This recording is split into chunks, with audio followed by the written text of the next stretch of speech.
बोल सांचे दरबार की जय। जय जगत जननी माता जी ਤੁਹਾਡੀ सदा ही जय। बोल मेरे दिल वाली सरकार की जय। सिया राम सिया राम सिया राम। सात संगत जी, आज मैं आपको जो साखी रखूंगा, गुरु की खोज। मैं मुर्शिद, मेरा गुरु ऊंचा। संगत जी, पहले जमाने की बात है, लोग गुरु बनाने के लिए कई मील पैदल चलते थे और कई वर्ष लग जाता था गुरु बनाने के लिए। कहते हैं गुरु गोविंद दो खड़े, काके लागू पाए, बलिहारी गुरु आपने गुरु दिए बताए। संगत जी, पहले ज़माने में लोगों को गुरु बनाने के लिए बड़ी ही तपस्या करनी पड़ती थी, तब संगत जी गुरु मिलते थे। आइए एक सुंदर सी साखी, गुरु की खोज। बुल्ले शाह घर से निकलते हैं अपने गुरु को पाने के लिए। बड़ी तपस्या करते हैं और अपने पीर साहब के दरबार पहुंचते हैं, क्योंकि उनको पीर साहब से अपना सेवक बनाना है। बाहर उनके सेवादार खड़े होते हैं और कहते हैं बुल्ले शाह कि पीर साहब को कहो कि बुल्ले शाह आया है। अंदर खबर भिजवाई जाती है कि बुल्ले शाह आया है। पीर साहब कहते हैं अभी समय नहीं आया है, इसको जाओ कह दो वापस चला जाए। अगर इसको मेरा चेला बनना है तो ये 3 चीज़ लेके आए। एक मेरे लिए सफ़ेद कुर्ता, एक सफ़ेद घोड़ी और 500 रुपये लेके आए, तब मैं इसको अपना सेवक बनाऊंगा। संदेशा पाकर बुल्ले शाह वापस आ जाता है और फिर गुरु की खोज में लग जाता है। आगे जाता है, एक नदी पड़ती है, वहाँ उसे एक पठान मिलता है। सफ़ेद घोड़ी पे पठान बैठा हुआ है। वो कहता है बुल्ले शाह से कि मैं नदी में नहाने जा रहा हूँ, ये मेरी घोड़ी का ध्यान रखना, और ये पोटली है, मैं अभी नहा के आता हूँ और मैं इसको बड़े ध्यान से रखना। बुल्ले शाह उस घोड़ी को और उसकी पोटली को संभाल के रखते हैं और इधर जो पठान था वो नदी में कूद जाता है। बड़ी इंतज़ार करते हैं, लेकिन वो पठान जो है लुप्त हो जाता है, वापस ही नहीं आता। अब इनके अंदर मन में भाव आता है कि सफ़ेद घोड़ी भी मिल गई है, ये पोटली है। पोटली खोलते हैं, उसके अंदर एक कुर्ता होता है और 500 नोट होती है। कहते हैं अब तो मुझे अपने पीर साहब के पास जाना चाहिए, क्योंकि सब सामान मिल गया है और पीर साहब मुझे गुरु बना देंगे। संगत जी, फिर वो पीर साहब के दरबार जाता है, घोड़ी में बैठ के जाता है।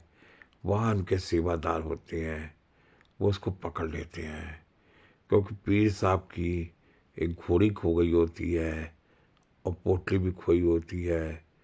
संगत जी, उन्होंने अपने सेवादारों को बताया था कि ऐसे ऐसे मेरा सामान खो गया है, और सेवादार उसको नज़रबंद कर लेते हैं और पीर साहब के सामने प्रस्तुत किया जाता है। जैसे ही पीर साहब बुल्ले शाह को देखते हैं, उसको गले लगा लेते हैं। कहते तू भी मेरा चेला, मैं भी तू एक ही हैं। मैं ही वो अजनबी था, मैं ही वो पठान था जो तुझे ये पोटली दे गया था, ये घोड़ी दे गया था। और पीर साहब उसको, बच्चे को, बुल्ले शाह को अपना सेवक बना लेते हैं। आइए संगत जी, अब दूसरी कथा पे आते हैं। संत तेजा सिंह। संत तेजा सिंह गोदीवारी सरकार के यहाँ 12 वर्ष तक सेवा किया। उनके मन में भाव आया कि वो गुरुद्वारे की कथा करते थे। एक दिन गोदीवारी सरकार से कहते हैं कि सरकार, मैं आपके यहाँ 12 साल से रह रहा हूँ और मैं गुरु कथा करता हूँ, आप मुझे अपना सेवक बना लीजिए। तो गोदी वाली सरकार अंतर्यामी थे, उन्होंने कहा, संत जी, मैं आपको अपना सेवक नहीं बना सकता। संगत जी, संत तेजा सिंह निराश हो गए और फिर जब निराश हुए तो गोदी वाली सरकार कहते हैं, संत जी, आप निराश मत हो, आपके गुरु आपको यहीं मिल जाएंगे, बाहर नहीं भटकना पड़ेगा। लोगों को गुरु पाने के लिए बड़ी तपस्या करनी पड़ती है। संत तेजा सिंह के अपने कमरे में आ गए और मेरे हजूर बाबा दिलीप सिंह बेदी महाराज भी गोदी वाली सरकार में बर्तन की सेवा करते थे। गोदी वाली सरकार के यहाँ वो बर्तन की सेवा करते थे। संत तेजा सिंह और बाबा दिलीप सिंह बेदी महाराज जी एक ही कमरे में रहते थे। रात का एक दिन वक्त था। मेरे हजूर बाबा जी कहते हैं संत तेजा सिंह से कि एक दिन मेरा एक सेवक होगा, उसका नाम होगा संत तेजा सिंह। संत तेजा जी के सोचने लगे, ये क्या कह रहा है, ये तो यहाँ पर बर्तन की सेवा करता है और मैं कथा करता हूँ।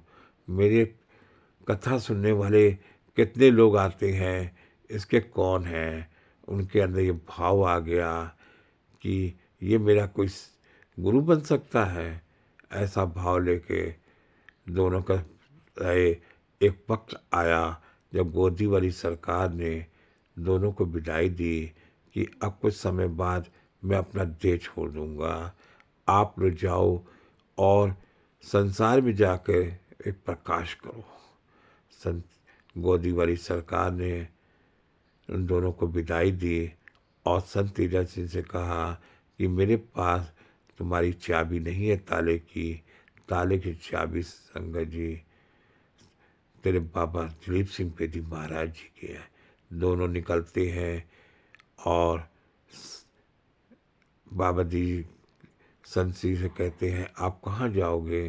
क्या मैं गुरुद्वारे चला जाऊंगा या मैं अपनी यहीं पे रह लूँगा?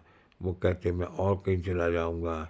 लेकिन संगत जी भाव थे कि जब मेरे गोदी वाली सरकार ने कहा कि ताले की चाबी मेरे पास नहीं है, तब संगत जी मेरे संत तेजा सिंह को याद आ गया और वो हजूर के चरणों में गिर गए, कहने आप मुझे सेवक बना लीजिए। तब संगत जी मेरे हजूर बाबा दिलीप सिंह बेदी महाराज जी ने संत तेजा सिंह को अपना सेवक बना लिया। कहते हैं गुरु को पाने के लिए बड़ी ही तपस्या करनी पड़ती है। यहाँ एक भाव आता है, कभी कभी संगत जी, बच्चे, हम लोग तैयार होते हैं, एक नई जिंदगी पाने के लिए जॉब करते हैं और कभी कभी हमारे साथ की भी जिनके साथ हम रह रहे हैं वो हमसे कहीं आगे निकल जाते हैं, वो हमारा बॉस बन जाता है। अंदर ये भावना होना चाहिए कि गुरु की हमें इज्जत करनी है, चाहे वो हमसे छोटा हो चाहे बड़ा हो सकता है कि वो हमसे छोटा हो, हमारे साथ हो, लेकिन उसके अंदर हुनर हो गया और उसकी पोस्ट ऊंची हो गई हो तो वो हमारा बॉस हो जाएगा। हमें उसकी रिस्पेक्ट करेंगे। अगर हम गुरु की रिस्पेक्ट करेंगे, जो भी है, गुरु को छोटा हो बड़ा हो, हमें उसकी रिस्पेक्ट करनी है और तभी हम अपना कार्य सिद्ध कर पाएंगे। बोल साचे दरबार की जय। जय जगत जननी माता जी ਤੁਹਾਡੀ सदा ही जय।